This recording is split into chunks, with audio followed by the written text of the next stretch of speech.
Bonjour à tous, bienvenue dans cette émission littéraire qui est devenue maintenant pour nous un véritable rendez-vous vu le nombre d'émissions j'ai été très surprise d'ailleurs de voir que j'avais fait autant d'épisodes et surtout que je lisais autant parce que faut pas croire que je lis à longueur de journée, non pas du tout. Je lis le matin pendant que je prends mon petit déjeuner et en général le soir. Après ma journée, puisque n'ayant pas de téléviseur, c'est vrai que la lecture est c'est mon plaisir. Voilà, c'est mon plaisir. Il y a un côté détente dans la lecture que j'apprécie beaucoup. Et comme vous le savez, j'aime faire partager mes découvertes.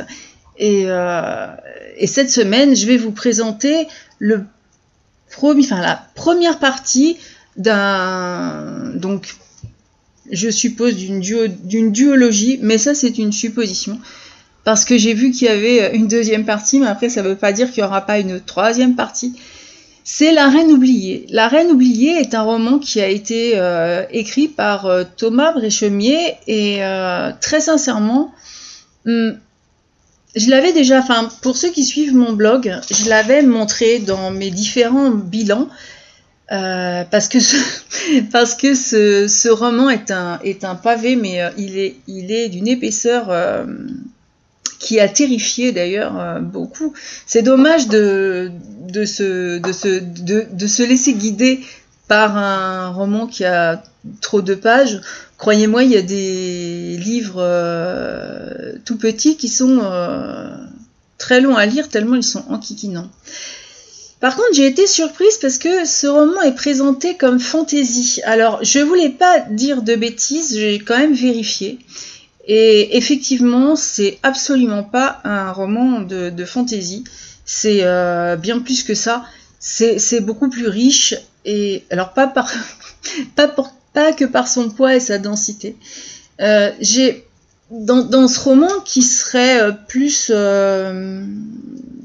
une fiction historique, j'ai vraiment déjà appris un point de l'histoire que j'ignorais. Après, vous me direz, on ne peut jamais tout savoir, et justement, ce qui est formidable, c'est qu'on peut en apprendre tous les jours. Et puis, le vocabulaire employé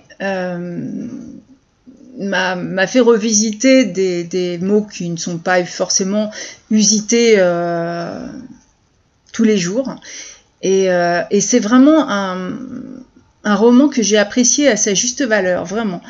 Alors je vais vous parler de la première partie, sachant que j'ai pas lu la deuxième partie. Je pense que ça fera partie, par contre, je crois qu'elle va pardon, oula, 1, 2, 3.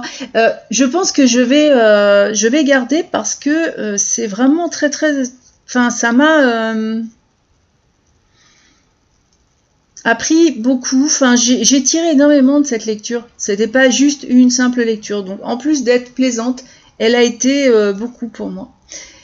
Alors, effectivement, il est présenté en brochet pour 536 pages. Vous allez me dire que c'est pas du tout énorme.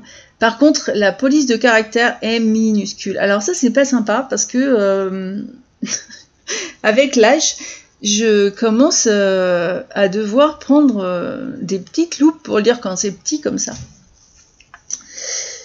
C'est paru chez Publish Room Factory le 16 novembre 2022. Ce roman est en français. Ça valait mieux pour moi d'ailleurs, parce que étant donné le vocabulaire, je pense pas que j'ai ce vocabulaire dans la langue anglaise.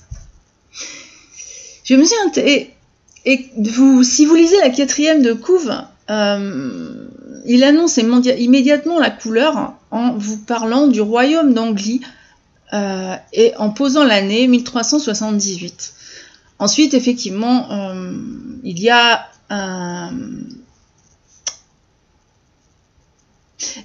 d'ailleurs un aperçu très bien fait, je trouve, de ce qui va suivre.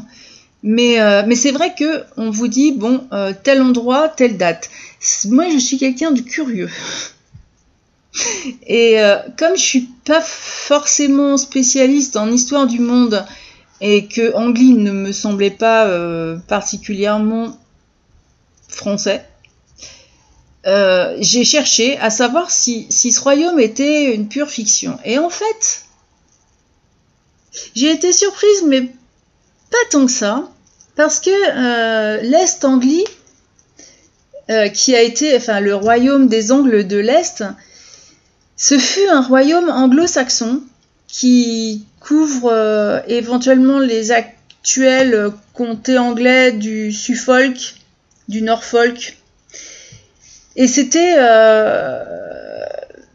voilà, à l'époque du Haut Moyen-Âge. J'ai pas l'impression que, d'après tout ce que j'ai pu lire, parce que j'en ai lu, en fait j'ai lu autant pour me renseigner que le roman. Alors une fois que je l'ai eu terminé, là c'est vrai que je le mets en introduction, mais je le vois jamais quand on parle des livres. C'est vrai que jamais on remet leur contexte. C'est rare qu'ils soient replacés dans leur contexte. Et là, du coup, ce royaume, il aurait été fondé vers le milieu du VIe siècle, justement, par des envahisseurs germaniques qui appartenaient à la tribu des Angles. Et c'est l'histoire du nord, enfin de l'Europe, en tout cas, effectivement, est très liée à ces fameux déplacements, à ces mouvements migratoires. Vous allez me dire, les Germains, ils voulaient déjà envahir, mais ça a été à une époque de notre histoire, s'il n'est pas révolu d'ailleurs, quelque chose qui a marqué. Et les origines exactes de ce royaume sont vraiment inconnues. Mais n'empêche que la tradition qui a été relatée dans la chronique anglo-saxonne, elle place sa fondation sous le règne de Wuffa. Alors je suis pas allée chercher là au-delà parce que bon, ça sortait totalement ensuite de la reine oubliée. Mais Wuffa est le premier roi d'une dynastie dont le souverain le plus connu est Redwald, qui a œuvré entre 599 et 624 ou 625. J'ai trouvé intéressant d'avoir placé ce roman dans un contexte historique existant, même si, vous allez me dire, les dates n'ont rien à voir, c'est vrai. Mais finalement, moi j'ai trouvé que, une fois ma lecture terminée, quand j'ai fait toutes mes recherches, j'ai trouvé que ce qu'il y avait dans l'histoire n'était pas si loin que ça de ce qui a pu se passer dans notre histoire réellement. Après, quand j'ai regardé plus précisément l'époque, pour rétrécir en entonnoir jusqu'à la date, je n'ai pu que noter que 1378 a été une année particulièrement mouvementée en Europe et en Angleterre. Il y a eu un grand schisme et un lord qui s'est prononcé déjà à l'époque pour la séparation de l'Église et de l'État, ce qui, bon, il y a toujours eu une quête de pouvoir, parce que là on va bien parler de ça quand même. Je ne voudrais pas vexer les chrétiens, mais il faut admettre que l'Église dans l'histoire a eu sa place aussi par les impôts. En fait, c'est aussi un État à l'intérieur d'un autre État. Et c'est assez intéressant parce que dans le roman, justement, j'ai retrouvé, je l'ai vécu dans le roman et je l'ai vu après, mais c'est vrai qu'il y a l'Église est prégnante et pourtant l'Église elle-même est toujours soumise. Elle n'a pas un pouvoir absolu dans ce roman. Elle a son importance. Elle peut souvent peser elle peut faire pencher la balance du côté de celui qui peut la voir comme allié, alors que ce ne sont pas forcément des combattants, mais il y a toujours eu dans l'histoire, il y a toujours eu le rôle de l'Église a toujours été vraiment très important. Et il y a eu un chef d'un mouvement anticlérical et anti-papal, c'est John Wycliffe, et c'était un théoricien qui a prêché la réforme de l'Église en envoyant ce qu'il appelait des lollards dans toute l'Angleterre. Et en 1378, on est quand même en pleine guerre de 100 ans. Donc c'est une époque où le roi de France est opposé au roi d'Angleterre, puisque le roi d'Angleterre se prétend en droit de monter sur le trône de France, ce qui ne rendra pas service aux Bretons qui encore aujourd'hui se demandent... non, ils ne se demandent pas, ils en sont sûrs d'ailleurs, mais on retrouve là à nouveau Saint-Malo, parce que Saint-Malo a toujours été aussi une place forte, c'est une place fortifiée qui est stratégique, et dans ce conflit, eh bien Saint-Malo était impliqué, de par sa situation d'ailleurs, on ne peut plus géostratégique. Ça m'a beaucoup plu, et j'aurais pu conclure comme ça. Mais l'histoire, c'est quelque chose qui peut soit apparaître aux jeunes qui sont collégiens, qui sont comme une corvée.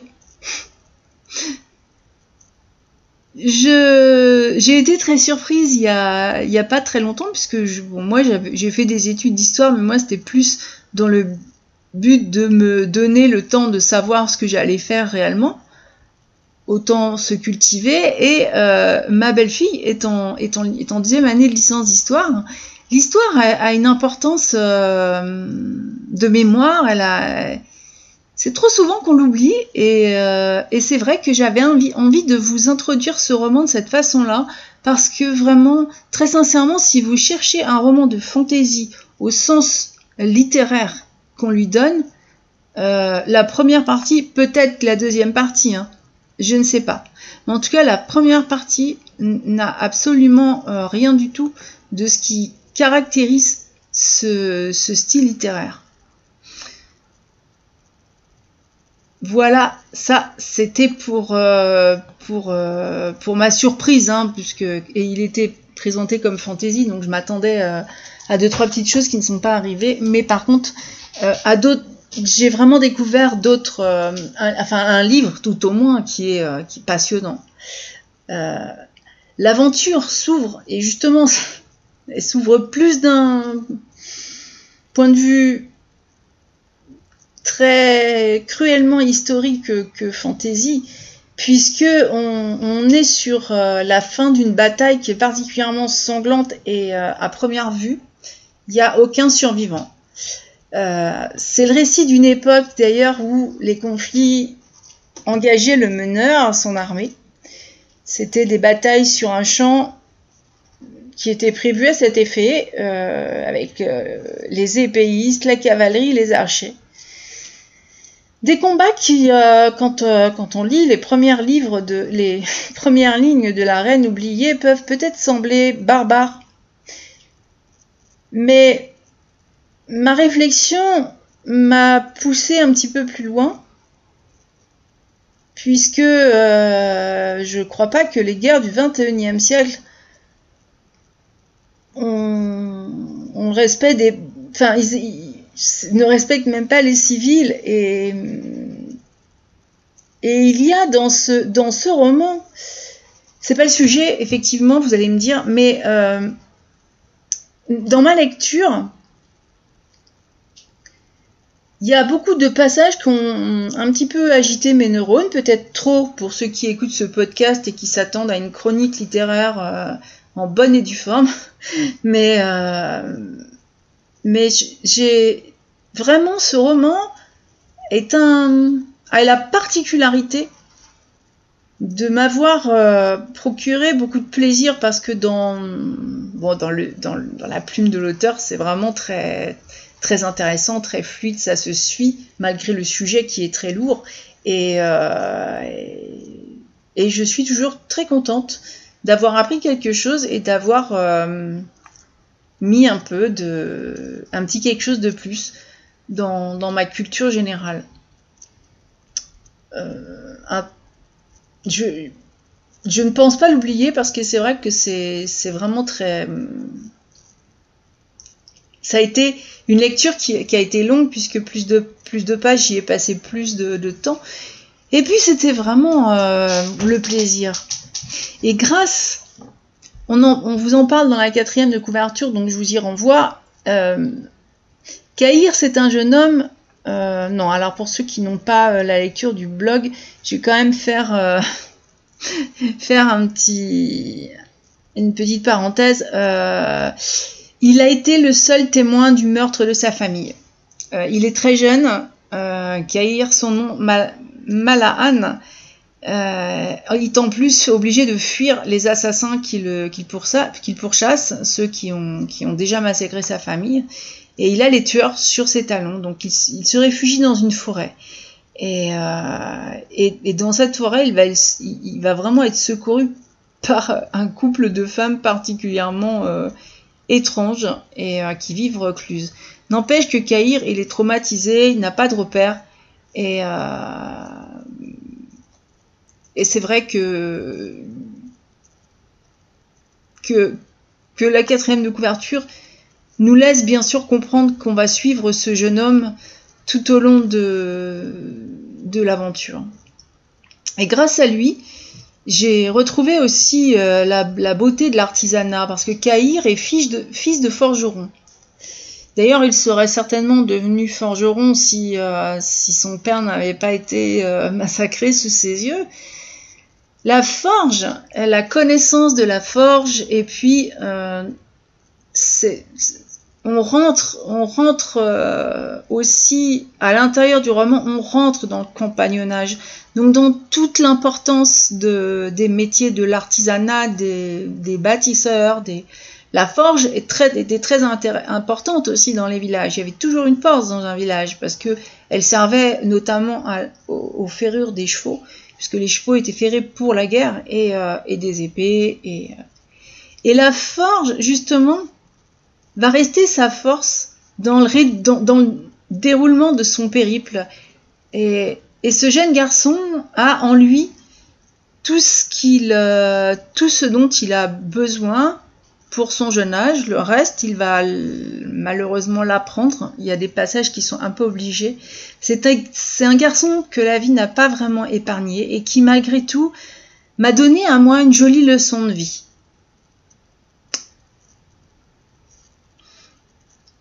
Je lis le blog d'un Américain qui est tombé amoureux de la France, mais qui vit aux États-Unis, mais qui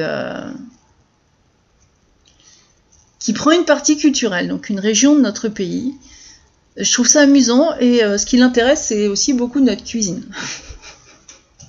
Et puis l'autre fois, il avait écrit une phrase, puisque son blog est en français, il avait écrit une phrase avec la plainte qui n'était pas français, et ça nous a tous fait beaucoup rire, parce que si le français se plaint énormément, et justement, le jeune Kahir est un garçon qui va de l'avant.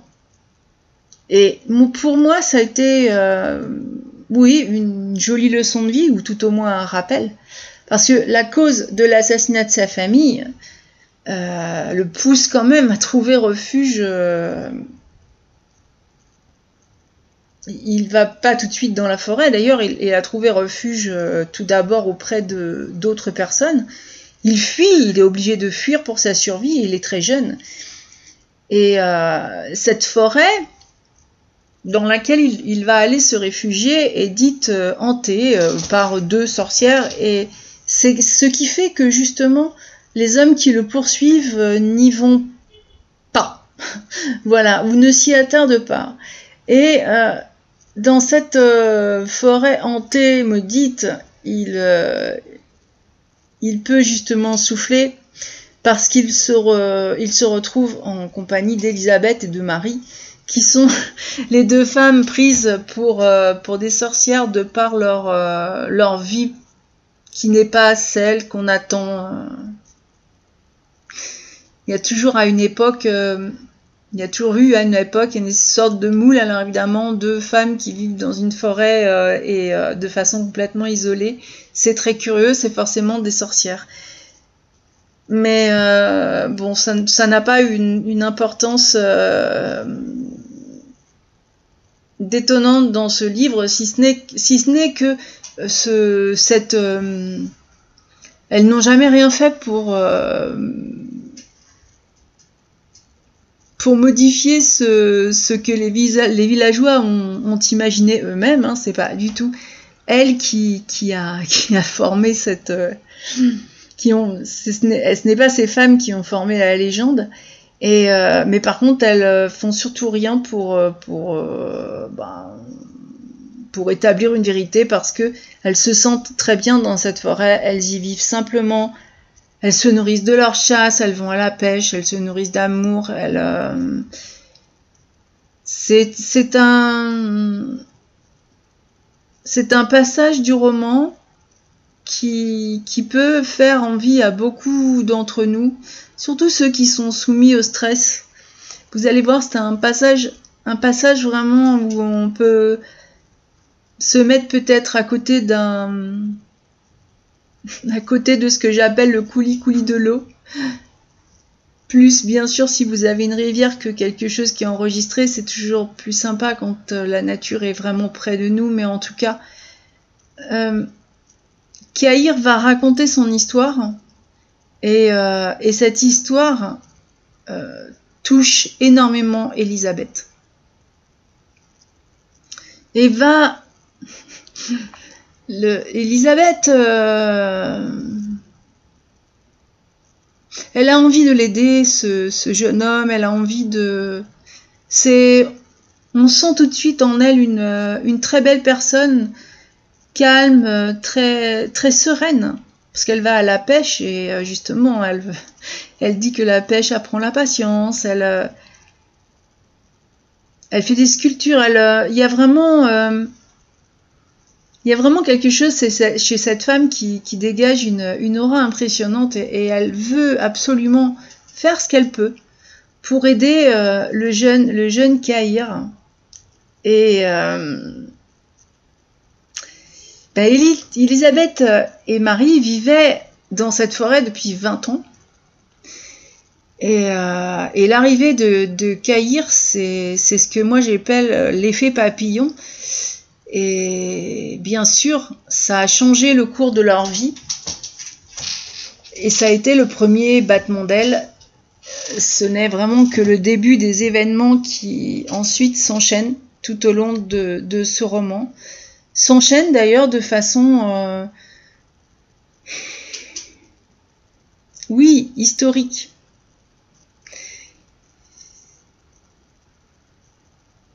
Je ne sais pas ce que m'en dira l'auteur, mais même si c'est une fiction, quoique après tout, quand vous avez beaucoup de recoupements possibles dans un roman, après tout, pourquoi le reste ne serait pas réel? C'est toujours ce que je me dis. Mais les événements, effectivement, s'enchaînent. Et nos protagonistes ne vont pas toujours suivre le chemin qu'ils auraient souhaité. Hein, ils ne dérogent pas à la règle, c'est-à-dire qu'on peut décider d'une journée et puis ça se passe pas du tout comme on veut, parce que justement il y a un élément qui intervient dans cette journée. Et tout en étant plongé dans cette lecture médiévale, j'avoue que j'avais beaucoup de j'allais de surprise en surprise.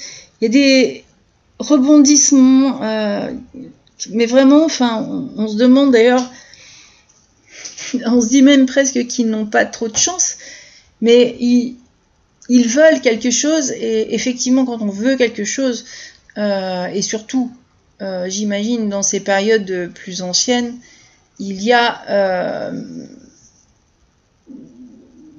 des situations où j'ai eu l'impression que parfois Caïr était un pion sur un échiquier géant. De la paisible forêt dont elle reste en mémoire parce que ça semble tellement paradisiaque. Eh bien, le lecteur, la lectrice que je suis a avancé lentement mais sûrement dans un univers politique où complot, manigance et souvenirs demandent à nos protagonistes une stratégie qui va devoir s'adapter à des situations aussi nombreuses qu'inattendues. Et ce qui au départ avait semblé très simple. Et une main tendue qui faisait un déplacement de 3-4 jours n'en est pas un du tout. Il a même tendance à se prolonger.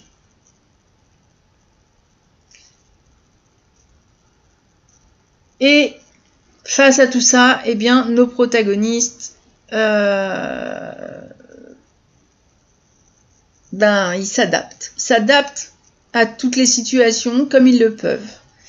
Ils découvrent un royaume en perdition, le royaume d'Anglie, justement. D'ailleurs, je serais curieuse de savoir finalement ce qui fait que ce royaume n'existe plus aujourd'hui. Peut-être que j'en aurais une issue probable, mais en tout cas, on est dans un royaume en perdition et une révolte se prépare. Les intrigues sont... D'ailleurs, il y a beaucoup d'intrigues dans le sens où les comtes veulent renverser le roi, mais ne veulent pas laisser leur place. C'est vraiment un contexte. On ne peut pas appeler ça autrement que politique, parce qu'il y a des enjeux qui sont autant des enjeux de pouvoir que des enjeux de position, et donc aussi de finance qui rentrent en ligne de considération. Et comme c'est souvent le cas dans ces moments-là, tout le monde veut la place, qui n'est toujours pas libérée. C'est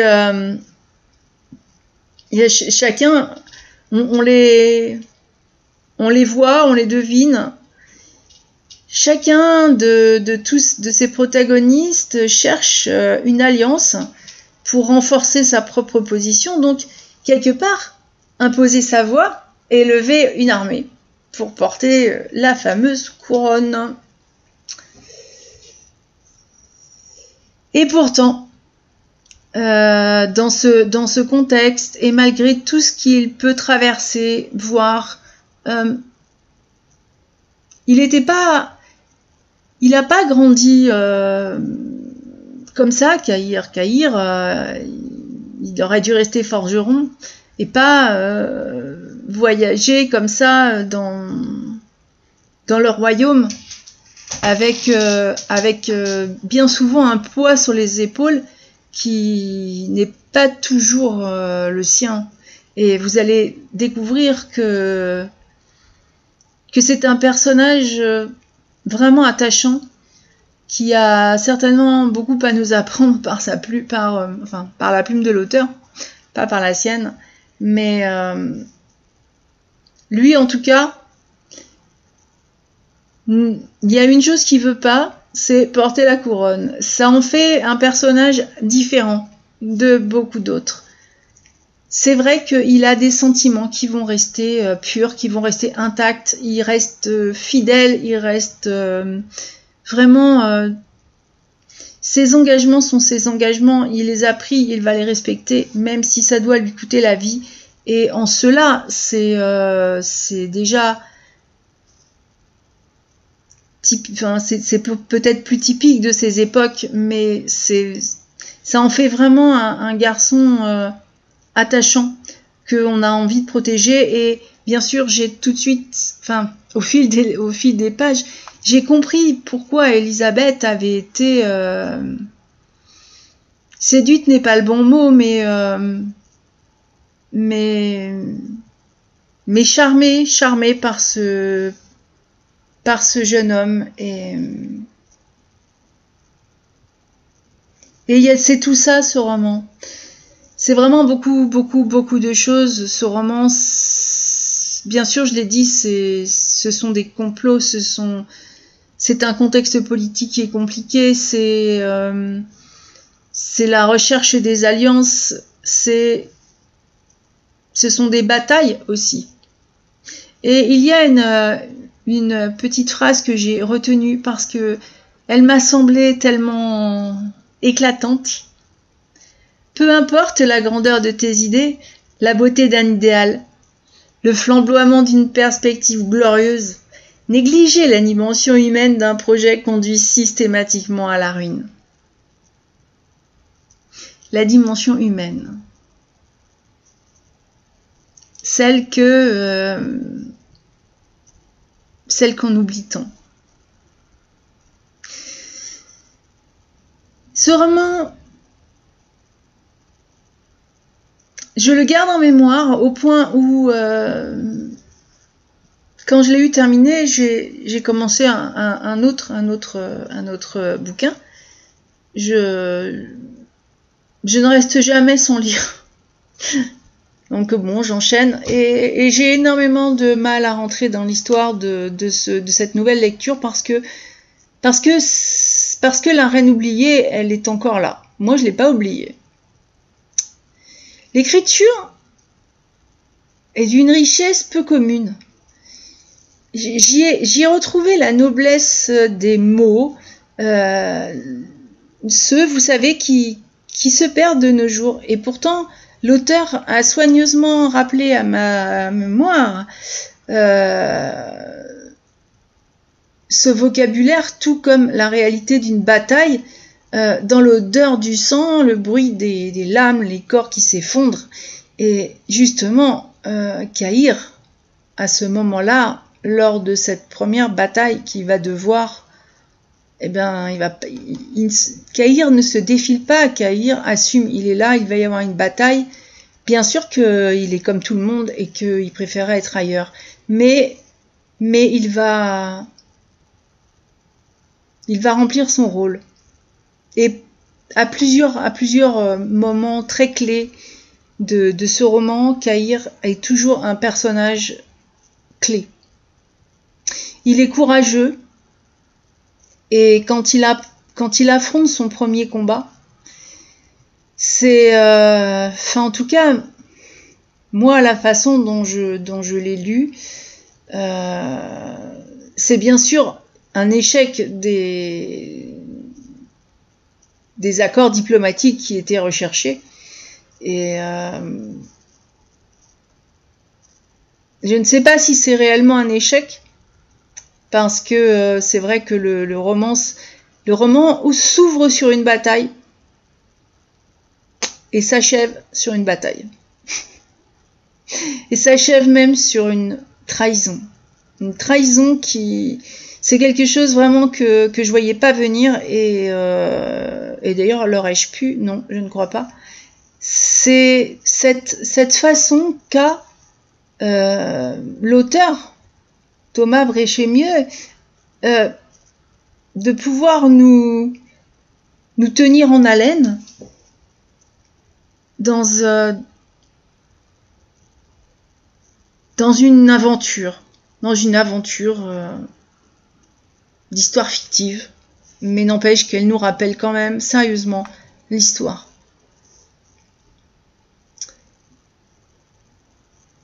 Et cet acte de trahison, bien sûr, a ses conséquences. Je ne sais pas du tout ce qui sera révélé dans le livre 2. Je l'ai dit, je ne l'ai pas lu pour l'instant. Mais c'est vrai qu'arrivé à la dernière ligne de ce voyage en compagnie de Kahir et de ses compagnes. J'y ai vraiment pas vu un roman fantasy et je sais pas, c'est parce que pour moi il n'y a pas de mauvaise littérature et pourtant je vais vraiment employer ce terme-là. Ce serait oui, ce serait réduire ce roman à quelque chose de plus ben la fantaisie, c'est il y a une part de merveilleux, non bien sûr que c'est toujours écrit sous une forme historique, mais on y présente beaucoup d'éléments surnaturels qui n'existent pas. On y présente quelque chose d'irrationnel, un aspect mythique avec toujours une utilisation dans les combats qui n'est pas forcément que celui de l'épée et de ce qu'il provoque. Kahir apprend, lui, et d'ailleurs c'est très douloureux, ce qu'est un véritable combat. Un véritable combat où même les chefs de guerre, enfin, les chefs de clan là, pour le coup, on va dire, qui s'affrontent, n'envoient pas leurs hommes au combat, non, ils les mènent au combat. C'est aussi quelque chose qui malgré la violence, donne une valeur, donne beaucoup de sérieux à ces combats, parce que je crois que quand on voit ce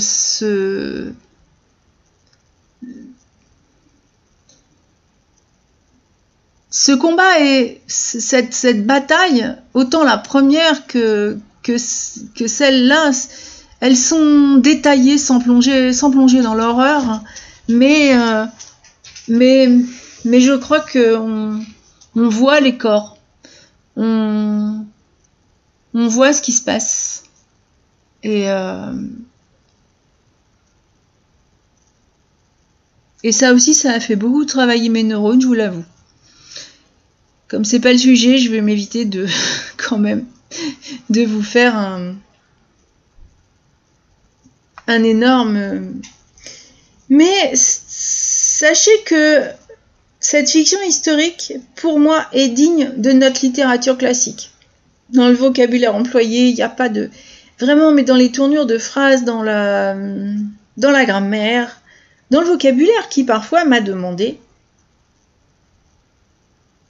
une recherche dans le dictionnaire. Et comme je lis beaucoup, c'est pas tous les jours. Et là, j'ai été vraiment surprise de croiser tout ce vocabulaire que je n'avais pas. Donc, je remercie très sincèrement l'auteur, puisque il a enrichi ma culture.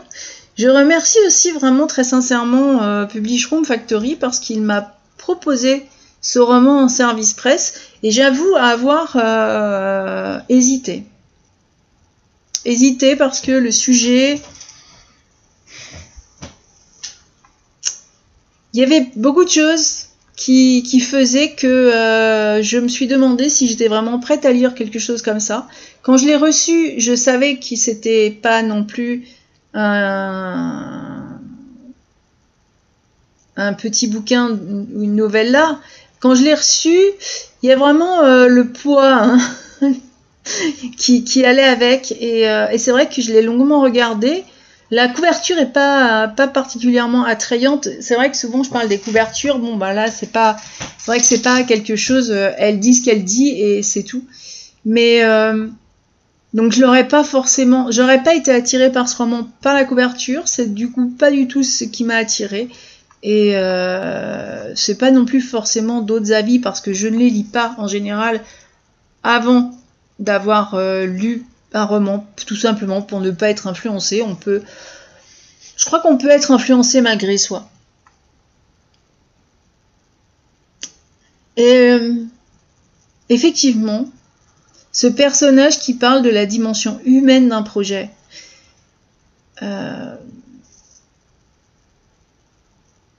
Je pense que ce personnage sera de nouveau très présent dans la deuxième partie. Je voudrais savoir réellement qui est Liane Claren. Alors, si l'auteur ou si Publishroom Factory souhaite continuer à travailler avec moi dans cette aventure, je suis partante. Chose rare ces derniers temps, puisque c'est vrai que je ne prends pas je ne prends pas grand chose, mais tout comme le roman que je vous ai présenté la semaine dernière, qui vraiment, alors dans un tout autre style, hein, parce que ça n'a rien à voir, m'a emballé. Eh bien là, je crois que c'est... Non, je suis sûre. Je suis sûre c'est la même chose. Alors, vous allez me dire, mais Angélique, tu nous as rien dit du roman. C'est pas vrai. Je vous en ai donné toute son ambiance. Et je n'avais pas envie de vous raconter l'histoire. Je vous ai parlé de Caïr. C'est le fil conducteur de cette histoire. Et est-ce que je vous recommanderais la lecture de ce livre ? Oui. Oui, je n'ai pas d'hésitation. Peut-être pour un public plus jeune, il y a quand même des scènes qui peuvent heurter et donc qui ne sont pas à interdire mais à expliquer pour revenir dans un contexte vraiment purement historique. Et justement, d'ailleurs, c'est intéressant là-dessus. Et oui, je recommande vraiment cette lecture. C'est rare. On m'a dit il n'y a pas très longtemps, tu me présentes, c'est fou, tu as beaucoup de chance, tu as toujours des lectures qui te tombent dans les mains qui sont fabuleuses. Alors c'est pas tout à fait vrai. Il y a quelque temps, j'ai abandonné littéralement un roman. Au bout de, je sais pas, c'était en numérique donc, mais au bout d'un très faible pourcentage. Hein, ça avait commencé déjà à me lasser, c'était terrible. Je suis allée sur les réseaux spécialisés pour voir un peu, parce que je me suis dit peut-être que ça s'arrange après, faut laisser sa chance. Et bon ben, ceux qui avaient apprécié leur lecture l'appréciaient très exactement. Pour ce qui moi, c'était pas convaincant, c'était pas. Et j'avais trouvé un retour de lecture qui m'a fait beaucoup rire, voilà, et c'est un peu le genre de choses que j'aurais pu faire, étant donné que ça avait déjà été fait. J'ai préféré demander une annulation et ne pas détruire le travail de cet auteur. Il a un lectorat et je n'en fais pas partie, tout simplement. Donc effectivement, plutôt que de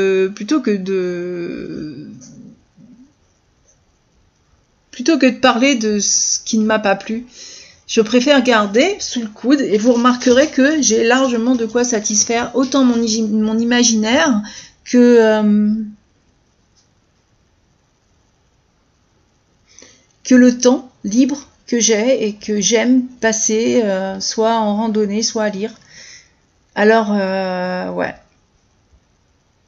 L'auteur avait un grand-père libraire. Et alors ça, mais ça doit être magique. Je me suis dit, mais quelle merveille. Alors évidemment qu'il a écrit, qu'il a dû lire énormément. Ce qui m'a surpris, c'est qu'aujourd'hui, il est ingénieur en informatique. Bon, mais il garde son amour de la lecture et son goût pour l'écriture. Et bien, si je peux l'encourager, je le fais parce que c'est vrai que c'est fabuleusement bien écrit et que... ah oui, c'est un roman... Ouais. Tout à l'heure, je me demandais s'il y aurait plusieurs... non, c'est vraiment son premier roman qui est publié en 2 parties. Voilà, donc... c'est... il dit que l'histoire et riche des influences qui ont modelé son imaginaire. Ce qui me fait aussi plaisir, c'est que quand il écrit, il se sert d'un carnet de notes. Alors je crois que effectivement je ne pouvais qu'apprécier son écriture. Les gens qui écrivent à la main ont cette particularité de mettre beaucoup d'âme aussi dans leurs écrits. Je ne vais pas vous en dire plus. Comme habituellement, la chronique qui est rédigée à peu près correctement normalement.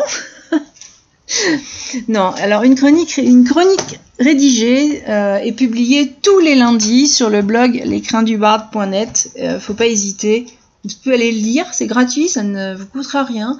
Et ça vous permettra peut-être, et je l'espère en tout cas, de découvrir aussi le plaisir, ou de redécouvrir le plaisir de la lecture. Si vous êtes un lecteur, vous allez pouvoir enrichir, sortir de votre zone de confort.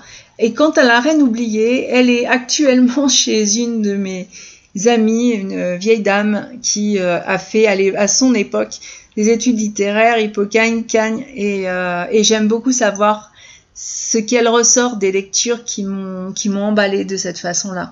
Alors je ne le dis pas, mais je crois que elle est tellement intéressante que je devrais parfois l'interviewer. Alors je le ferai peut-être un jour. Peut-être que ce sera à la demande d'une maison d'édition ou d'un auteur. En attendant, je vous souhaite alors déjà un très bon week-end, puisque en général les audios sont publiés le samedi matin, et puis bien sûr une très bonne semaine, tout en vous disant à la prochaine.